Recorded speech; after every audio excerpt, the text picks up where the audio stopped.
Hello students, मैं अंकुश गुप्ता आज आपके YouTube channel the bright campus पे आपका हार्दिक स्वागत करता हूं। तो बेटा मैं आज आपके लिए +2 क्लास 12th का जो बिज़नेस स्टडीज़ है, बिज़नेस स्टडीज़ उसकी 5th यूनिट का बेटा थर्ड जो चैप्टर था 5.3 जिसका नाम है डेलीगेशन एंड डिसेंट्रलाइजेशन, वो चैप्टर आज इसका फर्स्ट पार्ट मैं आपके सामने लेकर आया हूँ। अब तक 5.2 तक हम पढ़ चुके थे कि ऑर्गेनाइजेशन स्ट्रक्चर तक हम पढ़ चुके थे, लेकिन अभी हमारे पास जो आ रहा है वो है डेलीगेशन एंड डिसेंट्रलाइजेशन। चलिए तो मैं पहले आपको इसके मीनिंग के बारे में बता देता हूँ। डेलीगेशन का मतलब क्या होता है बेटा?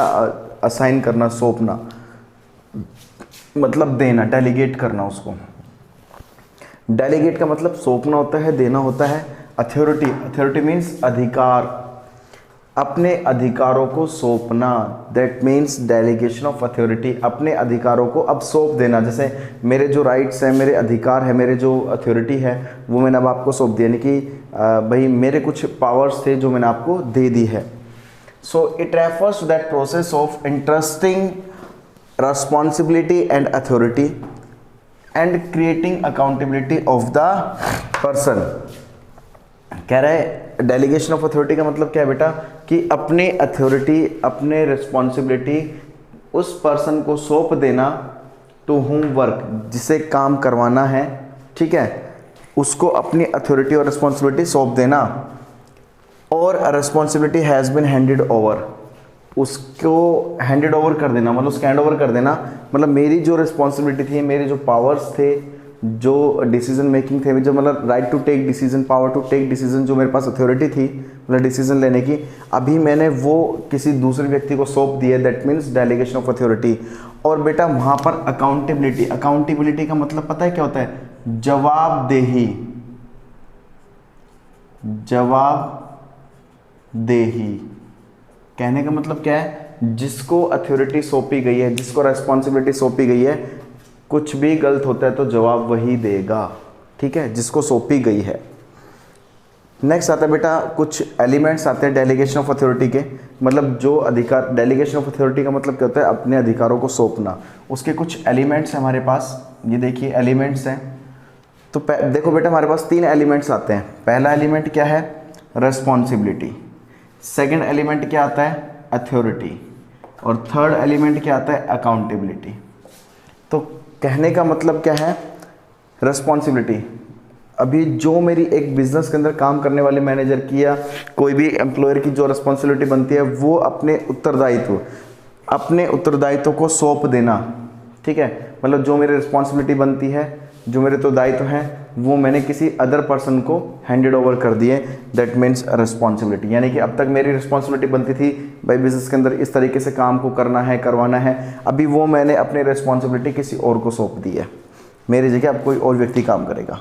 अथॉरिटी का मतलब क्या होता है? जो मेरे पावर्स है, जो मेरे राइट्स है, जो मेरे अधिकार हैं, उनको मैं किसी दूसरे व्यक्ति को सौंप देता हूँ, दैट मीन्स अथॉरिटी।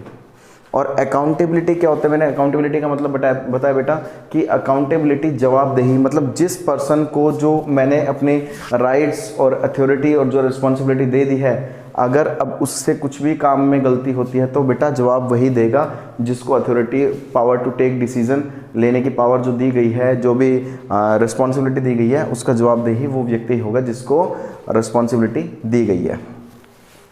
बेटा रिस्पॉन्सिबिलिटी किसी को भी दी जा सकती है, कैन बी असाइंड। रिस्पॉन्सिबिलिटी किसी को भी दी जा सकती है, मेरे ऊपर डिपेंड करता है मैं किसको रिस्पॉन्सिबिलिटी दूँ, ठीक है, किसी को भी रिस्पॉन्सिबिलिटी मैं किसी को भी दे सकता हूँ। अथॉरिटी, अपने पावर्स टू टेक डिसीजन, जो राइट्स हैं, अथॉरिटी है, मैं वो भी किसी को भी असाइन कर सकता हूँ, कैन बी असाइंड, किसी को भी सौंपी जा सकती है, किसी को भी दी जा सकती है।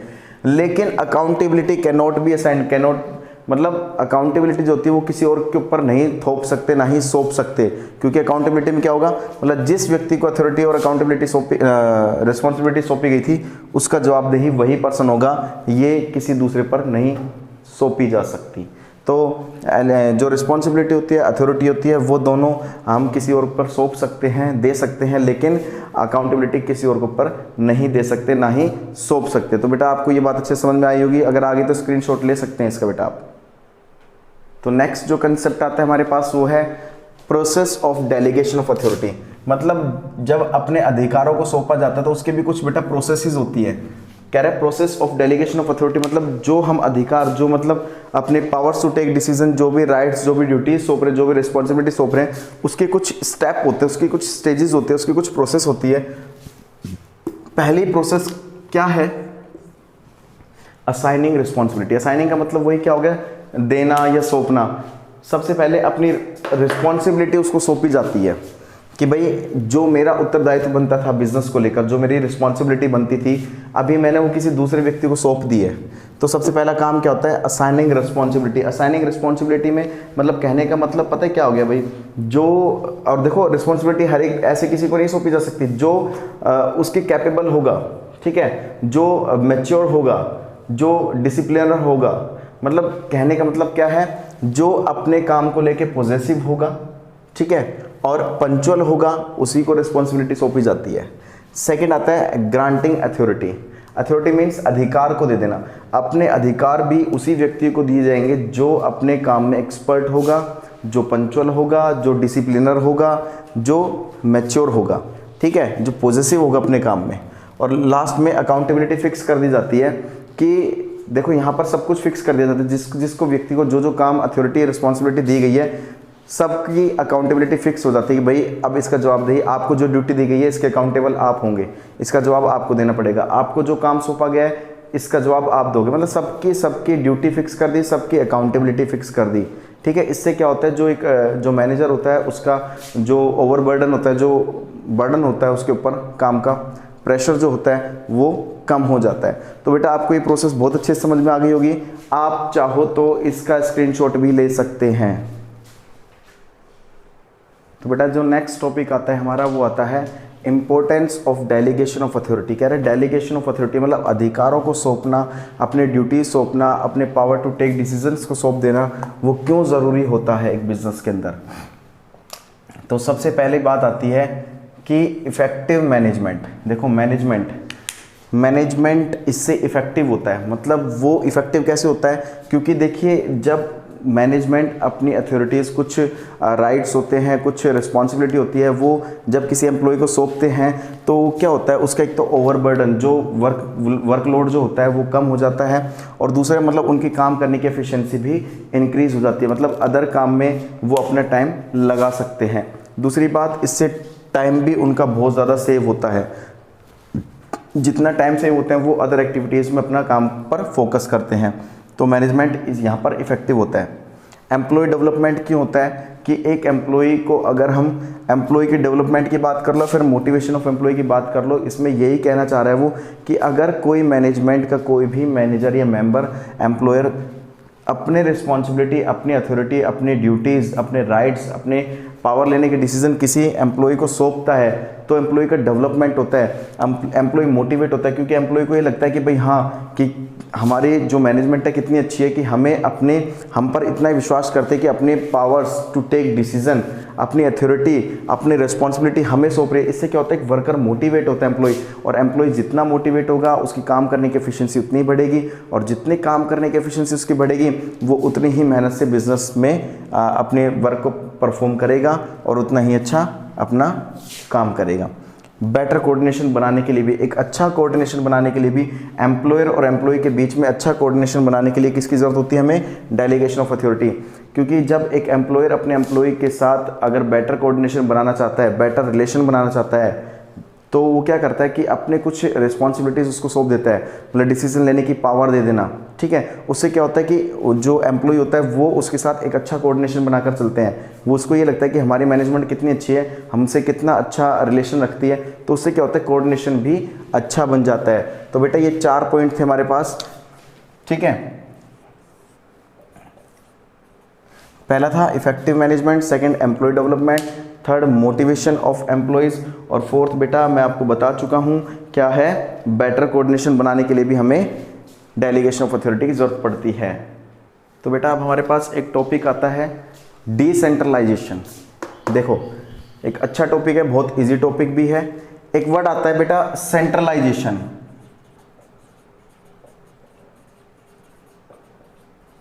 एक वर्ड आता है सेंट्रलाइजेशन और एक होता है वर्ड बेटा डिसेंट्रलाइजेशन। तो पहले एक बार सेंट्रलाइजेशन का मतलब बता देता हूं आपको, फिर ये डिसेंट्रलाइजेशन अपना आप समझ में आ जाएगा।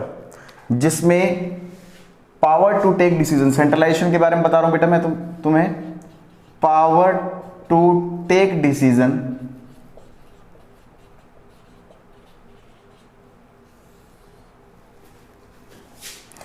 जिसमें डिसीजन लेने की power few management of few management like top level, मतलब जहां पर सेंट्रलाइजेशन का मतलब क्या होता है कि जहां पर डिसीजन लेने की पावर जो होती है वो एक लिमिटेड मैनेजमेंट के पास होती है, जैसे टॉप लेवल मैनेजमेंट के पास है, मतलब वहां पर मिडिल लेवल मैनेजमेंट और लोअर लेवल मैनेजमेंट के पास वो डिसीजन लेने की पावर नहीं होती। जहां पर कहने का मतलब क्या है, जैसे एक मान लीजिए एक कंपनी का जो मालिक है और कंपनी में काम करने सारे बहुत सारे वर्कर्स है, सबॉर्डिनेट्स है, तो सबॉर्डिनेट्स के पास कोई भी डिसीजन लेने की पावर नहीं है।